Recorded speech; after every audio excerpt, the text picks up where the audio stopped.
¿Qué dirías si te cuento que algunos de los hombres que más admiras fueron en realidad unos monstruos? La misoginia, el ego, la maldad, la ceguera del poder, la crueldad e incluso el crimen son algunos de los temas que se dan la mano en este podcast.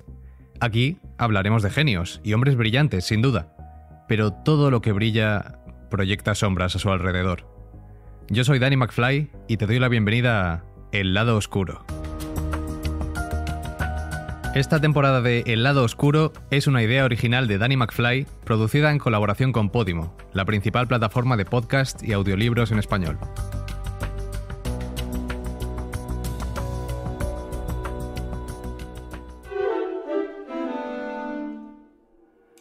La historia de hoy es escabrosa. ¿Por qué?, te preguntarás. Pues porque incluye varias muertes, personas y también animales que perdieron la vida por culpa de la negligencia de nuestro protagonista de hoy. Si los hechos que hoy os cuento hubieran ocurrido en la actualidad, nuestro hombre habría acabado sus días entre rejas. Nuestro protagonista de hoy es Michael Curtiz, uno de los directores más prolíficos de la historia del cine. Dirigió más películas que Alfred Hitchcock, Jean-Luc Godard o John Ford. Ya fuera como director único o como colaborador, tiene en su haber más de 170 películas. Sin embargo, de entre todas ellas, destaca una, brillante como un faro en una noche de tormenta: Casablanca. 80 años después se sigue reverenciando como la obra maestra que es, increíblemente adelantada a su tiempo.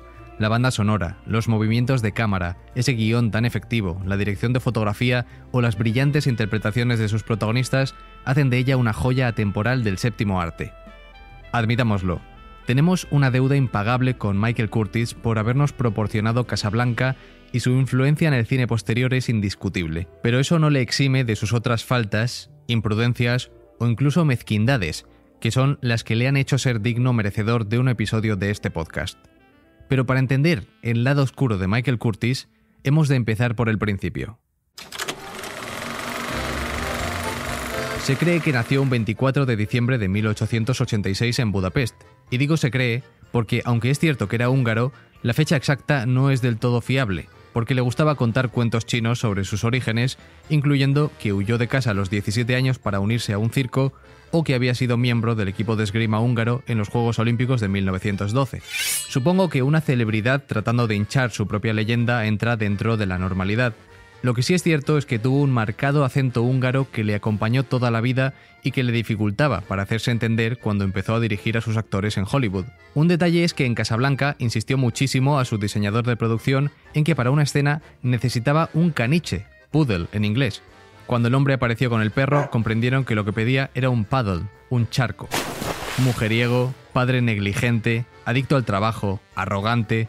Este hombre tiene muchas de las cualidades que por separado harían de este un episodio más que interesante. A los 39 años llegó a Hollywood, no sin antes dejar abandonados en su Europa natal a un hijo y una hija ilegítimos. Se había ganado una reputación como director en Europa, donde ya había dirigido casi 70 películas, así que la Warner Bros. Le invitó a formar parte de la industria que estaba proliferando en California a mediados de los años 20. La primera gran película de Michael Curtiz en Hollywood fue el desencadenante del episodio más oscuro de su vida, El Arca de Noé, en 1928. Era una superproducción en la que se iba a representar el famoso pasaje bíblico del diluvio universal, una escena absolutamente impresionante, incluso con los estándares actuales. La tenéis en YouTube y si le echáis un vistazo se os encogerá el alma. Fue tan desgarradora y terrible de rodar como aparece en la pantalla. Michael Curtiz hizo construir un gran estanque de agua que incluía casi 4 millones de litros. Lamentablemente, su afán por obtener autenticidad en esta escena le hizo descuidar vergonzosamente las precauciones de seguridad. Antes de comenzar, el equipo le expresó su preocupación por la integridad física de los extras, pero él le quitó importancia. Dijo, van a tener que arriesgarse. Su director de fotografía, profundamente ofendido, se marchó de allí y abandonó el set. Entonces, gritó la temida palabra: acción.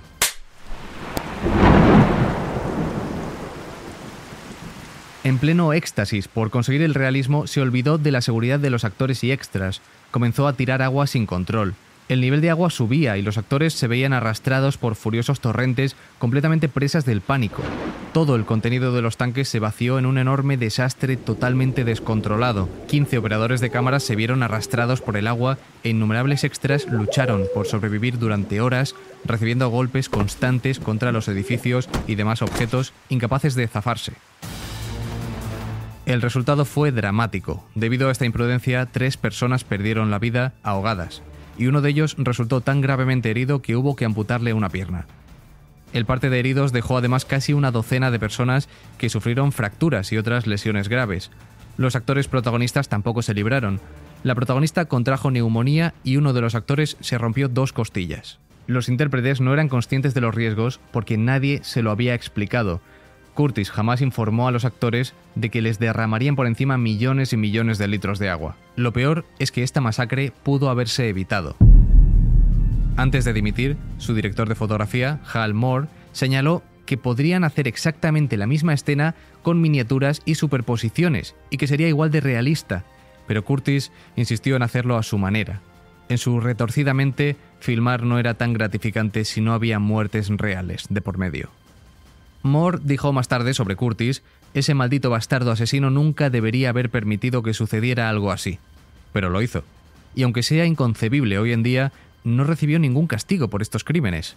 Salió impune y se le permitió seguir ejerciendo durante décadas sin ningún tipo de consecuencia. Por supuesto, debido a esta catástrofe, a partir de entonces se tomaron medidas. Se escribieron regulaciones para la seguridad del personal y se implementaron desde el año siguiente. Si Michael Curtis sintió algún remordimiento por aquello, desde luego lo disimuló muy bien. Continuó haciendo cine con una gran asiduidad. Piensa que en aquella época los directores de cine no tenían esa connotación artística o de autor, como tienen hoy en día. En aquella época no eran más que meros asalariados, solo estaban ahí para asegurarse de que los actores hicieran lo que tenían que hacer mientras la cámara estaba encendida. En cuanto terminaba el rodaje, cobraban su cheque y se marchaban a casa. Su siguiente gran película fue El Capitán Blood, de 1935. Ahí es cuando comenzó su larga carrera con Errol Flynn, con quien colaboraría en 12 películas y con Olivia de Havilland. Errol Flynn destacaría más adelante por su saltarín y risueño papel de Robin Hood, también a las órdenes de Curtis. Lo cierto es que, a pesar de colaborar durante tantos años, no se soportaban. Había una profunda animadversión entre el actor australiano y el director húngaro. Puede que parte de este odio implique a Lili Damita, actriz que se casó ese año con Errol Flynn y que había tenido algún escarceo amoroso con Michael Curtis años antes. Este odio entre ambos se fue fraguando película tras película, especialmente en la siguiente, La carga de la Brigada Ligera, de 1936. Tanto Errol Flynn como Olivia de Havilland estaban descontentos por trabajar con un director al que consideraban un tirano, y con un guión que parecía una historia de aventuras juvenil. Fue un rodaje duro, en las gélidas montañas de Lone Pine, en California. Flynn descubrió que su disgusto por el director evolucionaba hasta convertirse en un odio que elevaba su gélida temperatura corporal.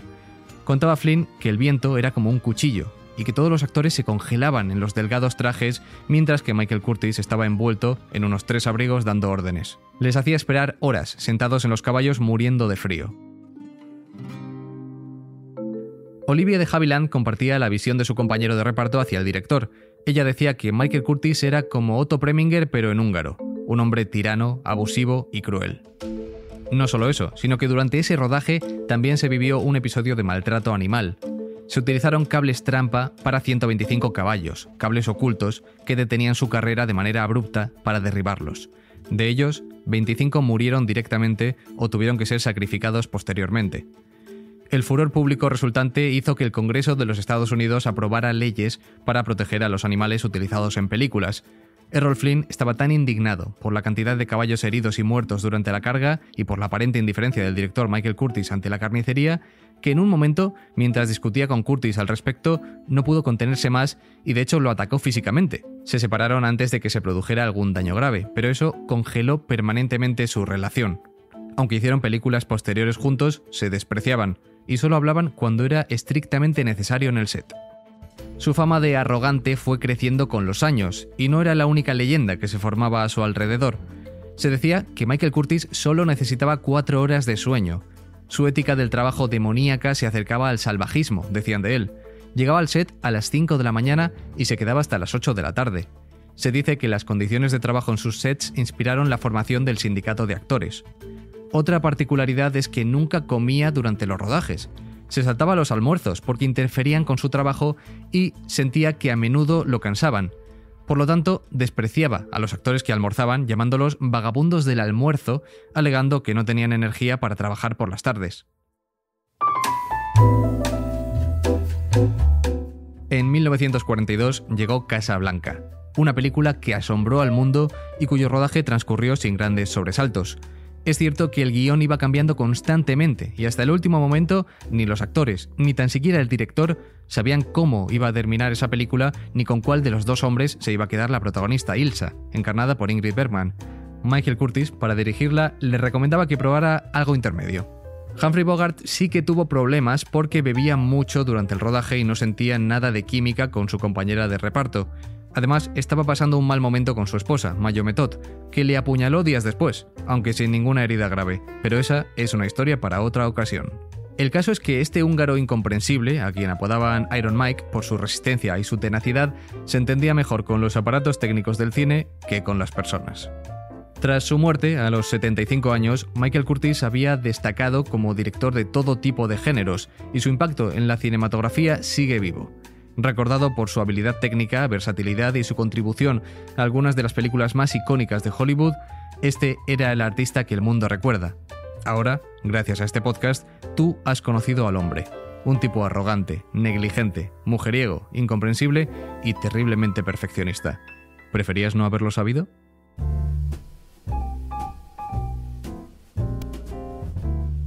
Y con esto llegamos al final de este episodio en el que hemos explorado el lado oscuro de uno de los directores más prolíficos de la historia del cine, y que construyó gran parte del Hollywood que inspiró a generaciones y generaciones de creadores de sueños.